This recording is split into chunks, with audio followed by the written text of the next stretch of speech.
Sanibonani nonke bantu bakithi eSouth Africa nase-Afrika yonkana.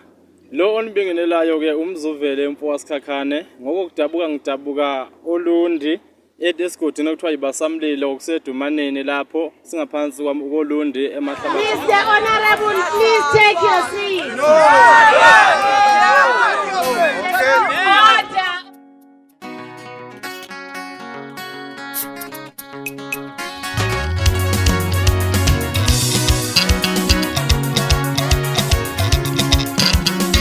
Mr. Honorable, please take your seat. Mr. Honorable, please take your seat. Icela isihlalo ePhalamende. Deuteronomy 23 verse 23. Osakuphume emlonyeni wakho uyakugcina ukwenze noma lapha ke sesinethulela umsebenzi sesiwenzile lapha sikubiza ukuthi umzuvele imbongi yeBhayibheli. Okumculo ke ongajwayelekile lona esikubiza ukuthi imvunge music. Lo mculo kahle kahle ngokwami mina bengithi nje umculo nje ngangazi namthi ngaze kube umculo ukuthi mhlawumbe sesingahamba. Ngangiyenza lento ukuthi intshumayelo nje ngezinkondlo ukuthi nami ngifuna ukujabulisa abantu njengabantu abadumile abaziwayo njengobaba uThuso Mtawunge, njengobaba uMpungose lo odumile wezwi legazi, nangomama Mahlaba into enjalo. Kodwa ngithe mangihlangana noFokabiyela ke ngathi mina ngizokhipha nje CD ukuthi nje ngizojabulisa abantu belalele nje intshumayelo ngoba lokho esikwenzayo kuzinkondlo. Kodwa lezi inkondlo ezingafani ke nabafowethu abakhona emkhakheni yobumbongi njengosicelo Mpungose nokwazi insele nomncedi noNhlanhla Mhlongo imbongi ezaziwayo noba umzokhe Embuli akufani nakho lokho kwami kuyizintshumayelo ngezinkondlo. Shuthi nje umuntu okholwayo yena mhlawumbe ungayamukela kalula lo mculo lo nomuntu ke ongekho ke ekukholweni ngoba ngendlela sesimixe ngayo instrument nawe uzothi mawuhlele ulalele noma ungekho esontweni kodwa mawuzwa lamazwi ukuthi no lo muntu lo akadlali nje inkondlo kuphela kodwa kuyintshumayelo lena eyakha isizwe neyakha abantu nje jikelele.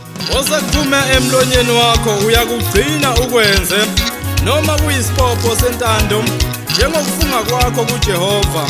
Ngicela isihlalo ePhalamende ngizokhulumela abampofu noma abasweleyo. Ngicela ningivulele izindlebe nivule nezihawu sobubele bukaThixo ngoba sonke sanibonani nonke balandeli nani balaleli bomculo nani babukeli ngiyanibingelela emakhaya igama nguNtela wakwaBiyela kwesakwabiyela empangeni la ngiphuma khona. Bangibiza ngomyalo uzayishiya empilweni intombi ingakaqomi noma yemfana yemzela njengepisi ehle igcibeni ibhe phansi kophopho zoqeda zona imbuzo amadoda. Wemntaka baba we ngabe uyofika kunjani emzini. Wemntaka baba we mama ngabe uyofika kunjani emzini. Ngoba umkhwenyana kawukondla dadewethu ngoba bebesonda. Uphakele ngisho ingane yakho uphakele ngisho izinja zakho nemzini uyahlonishwa nendwele uyabekezela wemntaka baba we ngabe uyofika kunjani. Ngilapha babethu ngizocela futhi ngizokwethula nanku umsebenzi wenu omuhle sesinenzele wona kuyo yonke iminyango esingqonqoza kuyo siliqembu imbongi yeBhayibheli. Zuvele imbongi yeBhayibheli yithi siyangqonqoza sithi sicela isihlalo ePhalamende, sicela ungena lapho, sicela nisibeke ngoba manje abantu bakithi bayahlupheka kakhulu. Baholi abayizimpumputhe abahluza insensane begwinya ikameli. Ngibona wonke amathuba avelayo omsebenzi afuna umatric kuphela. Mina engingafundile ngingubani kulomhlaba nevoti lami lingisiza ngani ngingenaye umatriculetsheni ngoba uma besafuna amavoti akufunwa matric. Abakhulunyelwa umuntu namaqiniso akhulunywayo akhulunywa ngale eze lapha ngamaqiniso kuyafika lapha awasaphezulu. Kodwa ke sithi ngengoma sicela isihlalo ePhalamende. Senidelela amakhosi anibhedwe yini ngale. Senidelela amakhosi anibhedwe yini ngale. Anofunda kuso mnandi ngenhlonipho yamakhosi. Anofunda kuso mnandi ngenhlonipho yamakhosi. Senide Ngakho-ke siyacela-ke kwimisakazi yonke ekhona ukuthi nisamukele lo msebenzi wethu udlalwe emsakazweni nako-TV kuzo zonke nje iy'teshi abazothi uma bebukela lapha ko-YouTube nako-Facebook i-internet le CD promo yethu babuthokozele bawudlulisele nakwabanye basisapote nje ngoba isifiso sethu ukuthi-ke sesiyenzile-ke lo music wethu ingoma ziyi-10 lapha ingoma esiyishuthile ziwu-4 sizocela nje kubathandi bomculo jikelele wonke basamukele basisapote ukuthi lo mculo wethu ukhule.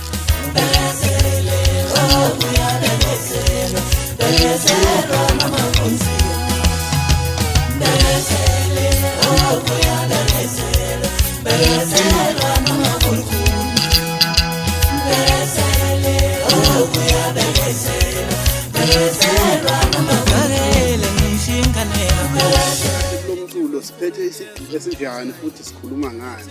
Le ndoda le iyahlala phansi idule kakhulu ihambe kakhulu iBhayibheli lazi lonke ngoba lomqingo ongaka nje lazi lonke. Sofika la Izaga 23 verse 25 ithi uyihlo nonyoko bojabula nganaye owakuzalayo ethabe ajabule. Sibheke futhi Efesu 5 verse 33 akube yilowo wakini athande umkakhe njengokuba ezithanda. Mina nje ngumfowabiyela ngithi ngiyabonga. Igama ngumzuvele imbongi yeBhayibheli. Ngiyabonga bafowethu umusa wenu nisamukele emculweni ngiyabonga. Hey, olapha esikoleni eKhombani. Uqinile ngiyabonga. Uqinile nathi esikoleni eKhombani. Into kanethu njengamanje ngomlungu manje Ngiyacela ukuthi ungibhekele laba bantu manje ngizokunikeza imali ukuthi baholele.